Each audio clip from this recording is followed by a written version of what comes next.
ঢাকার পাশে এত সুন্দর জায়গা অথচ আমরা জানতামই না। সুন্দর নদী, লেক, সুন্দর সবুজ শ্যামল জায়গা। আসসালামু আলাইকুম। আমরা আজকে আমার নতুন ব্লগে আজকে যাচ্ছি আমরা কাইচাবাড়ি। এটা হচ্ছে ঢাকার পাশে আশুলিয়ায় অবস্থিত। অনেক সুন্দর একটা পরিবেশ, সুন্দর একটা জায়গা। প্রথমেই বাসা দিয়ে রওনা হলাম রিকশায় চড়ে। রাস্তায় জ্যাম, রাস্তার কাজ চলছে। এটা হচ্ছে ঢাকা আশুলিয়া এলিভেটেড এক্সপ্রেসওয়ের কাজ। তো দেশের এই কাজের জন্য একটু সাফার করতে আমরা রাজি। পৌঁছে আমরা আসলাম এখন বাইপেলে এসে আমরা এখন বাইপেল থেকে পশ্চিমে কাইচাবাড়ি জায়গা, এটা বললে সবাই দেখাই দেবে এখান থেকে। তো আমরা বাইপেলের পাশেই ছোট ব্রিজ পার হয়ে, এটা হচ্ছে আপনার অনেকে তুরাগ নদী বলে, আবার অনেকে তুরাগ নদী বলে, অনেকে এটাকে বংশী নদী বলে। তো ব্রিজ পার হয়ে আমরা আবার রিক্সা উঠলাম। রিক্সা উঠে আমাদের সে গন্তব্যে। এখান থেকে রিক্সা বেশি দূর না, এখান থেকে 5 কিলোমিটার দূরেই হবে জায়গাটা। তো আমরা 3 জন মিলে এই ঘোরার সঙ্গী। যেতে যেতে ড্রাগন বাগান চোখে পড়লো। এখান থেকে ড্রাগন পাওয়া যায়। আশেপাশে সবুজ শ্যামলের ছোঁয়া, সবুজ শ্যামল ঘাস, মাঠ দেখতে অনেক ভালোই লাগে। বিশেষ করে এসব অনেক সুন্দর জায়গায় আসলে তো কথাই নেই। অনেক সুন্দর একটা জায়গা, আমার মাঝে মধ্যে আসা হয়। ভাবলাম আপনাদের এই জায়গাটা একটু ব্লগ করে দেখাই, ঘুরিয়ে দেখাই। তাল গাছের সারি দেখতেই পাচ্ছেন, আম গাছ, বট গাছ, খুব সুন্দর। ঢাকার পাশে এমন সুন্দর জায়গা রেখে আমরা অনেকেই হয়তো বান্দরবন, খাগড়াছড়ি এসব জায়গায় ঘুরতে যাই। স্কুল সামনেই দেখতে পেলাম একটা স্কুল, বড় একটা স্কুল আছে এখানে। স্কুলের মোড়েই এখানে একটা বসার জায়গা আছে, বিকাল হলে সবাই বসে। তো এখানে একটা রেস্টুরেন্ট আছে, ছোট একটা রেস্টুরেন্ট। বেশি দিন হয়েছে, কিন্তু খুব ভালো মানের। সবাই আসলে এখানে একটু চা কফি খেয়ে যাবেন। অবশেষে আমরা আমাদের গন্তব্যে এসে পৌঁছালাম। রিক্সা ভাড়া মিটিয়ে আমরা চললাম সামনের দিকে। প্রতিদিন অনেক মানুষ হয় এখানে। আসলে জায়গাটা দারুণ সুন্দর, দেখলে বুঝতে পারবেন। এখানে মানুষের আশেপাশের কারণে গ্রাম বাংলার পথ, মেঠো পথ, সামনে একটা ইটের ভাটা, চারিদিকে অনেক সুন্দর পরিবেশ। কিছু ধান পাকছে, কিছু ধান আছে কাঁচা। তো আমরা হাঁটতে হাঁটতে একটু দূরে গেলাম, ইটের ভাটার রাস্তা ধরেই একটু সামনে গেলাম। যাওয়ার পরে এখানে ইটের ভাটার পাশেও সুন্দর কিছু জায়গা আছে ঘোরার মতো। এগুলো আসলে বর্ষার সময় আরও অনেক সুন্দর হয়। শীতের এক রূপ, বসন্তের এক রূপ, আবার বর্ষার সময় এক রূপ। পাশেই মাছ ছিঁচতেছিল, মাছ ধরতেছিল আর কি। কিছু কিছু জায়গা আছে এমন গর্ত, আবার কিছু কিছু জায়গা আছে অনেক উঁচা, একবারে সেই সিলেটের ফিল, উঁচু নিচু। এখানে একটা গাছ আছে, এটাকে অনেকে সবাই শতবর্ষী গাছ বলে। গাছটা অনেক সুন্দর, হিজল গাছ। গাছের নিচে আমরা গিয়ে দাঁড়িয়েছিলাম, মনটা ঠান্ডা হয়ে গেল। গাছের নিচে একটু দাঁড়িয়ে তারপর আবার আমরা সেই ধান ক্ষেতের মধ্যে গেলাম। ধান ক্ষেতের মধ্যে দিয়ে পাকা ধান, আবার পাশে আছে কাঁচা ধান। একই পাশে একই জায়গায় 2 রকম ধান দেখে ভালোই লাগলো, সবুজ শ্যামল, চোখটা জুড়িয়ে যায়। আমার চোখ শুধু জুড়ালে তো হবে না, আপনাদেরও দেখতে হবে। আপনারা চোখ জুড়ানোর জন্য এই ভিডিও করা।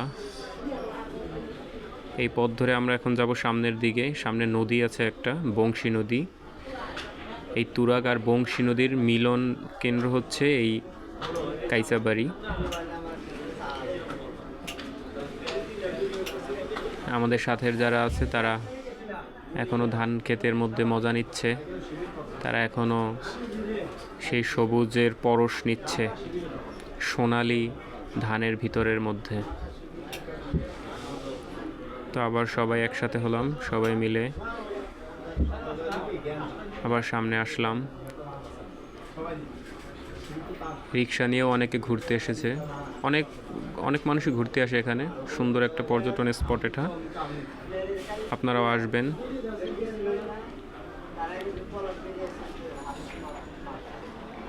ঘোরার আসলে কোনো শেষ নেই।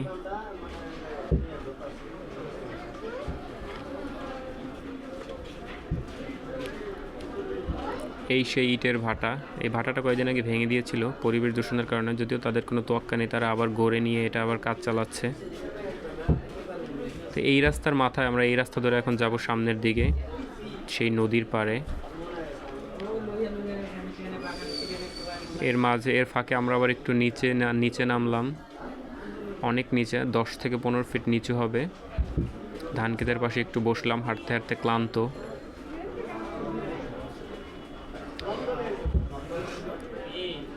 সুন্দরই লাগছে চারিদিকের পরিবেশ, সবুজ আর সবুজ।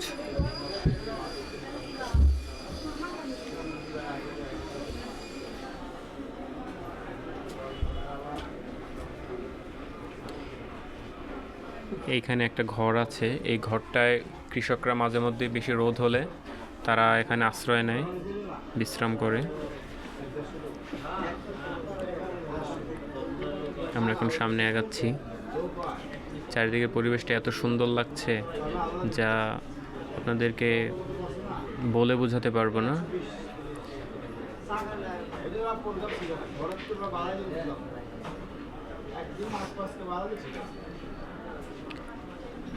ওরা একটা ফল দেখতে পেলো যাওয়ার মাঝে। এই ফলটা আসলে একটা বিষাক্ত ফল। আমরা ছোটো গেলে ফলটাতে অনেক খেলতাম। ফলটা দেখতে অনেক সুন্দর, কিন্তু খেতে বিষাক্ত। ওরা আবার একটু হাতে নিয়ে ট্রাই করলো। তারপরে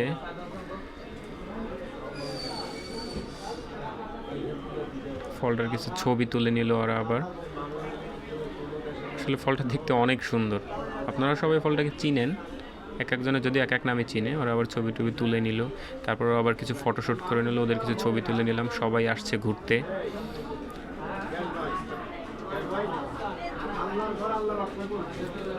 অনেকেই হুন্ডা নিয়েও এসেছে ঘুরতে। আমরা অবশ্য হুন্ডা নিয়ে আসিনি, আমরা অটোতে করেই এসেছি।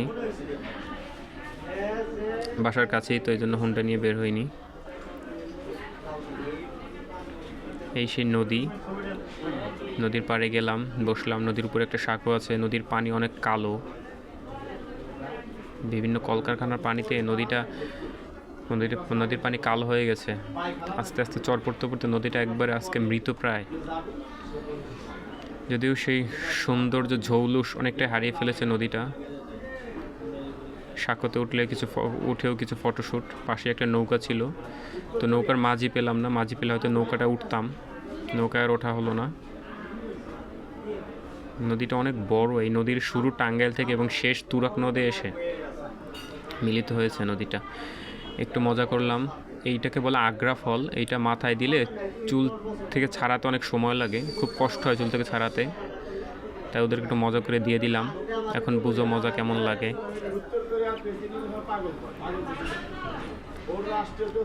তো নদীর পাড়ে শেষে আসলে জায়গাটা এত বড়, অনেক বড়, যে আপনাদের একদিনে ঘুরিয়ে আসলে শেষ করা যাবে না।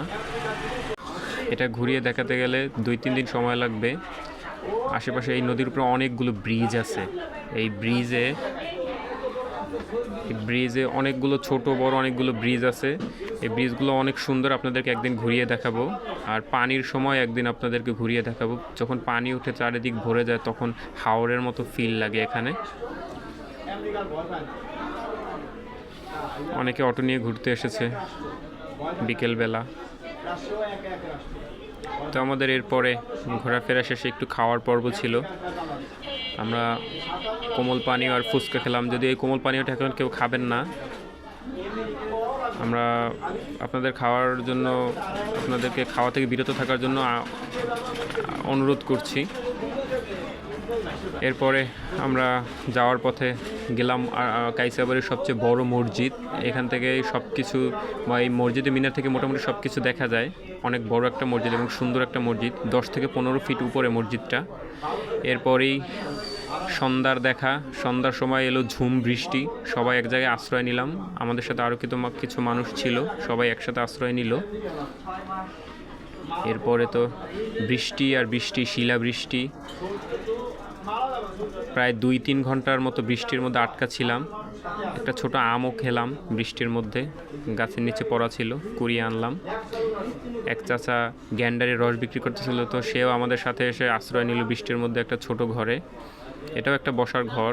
অনেকে হুন্ডা নিয়ে ঘুরতে এসেছে, তারা হুন্ডা রেখে এখন আমাদের সাথে আশ্রয় নিল। একটু বৃষ্টি পরখ করে দেখলাম। এরপরে আস্তে আস্তে আরও সময় ঘনিয়ে আসছে, রাত হয়ে আসছে। এরপরে আমরা আর আগাতে পারলাম না, এক জায়গায় এখন বাসা যাওয়ার পালা। তো অনেক কষ্টে অটো ম্যানেজ করলাম, অটো পাওয়া যায় না গ্রামের মধ্যে, এখন অটো পাওয়া যায় না। অনেক কষ্ট করে অটো ম্যানেজ করে বাসায় আসলাম। সো এখন বাজে 8:30, বাসায় আসার পর ছবি।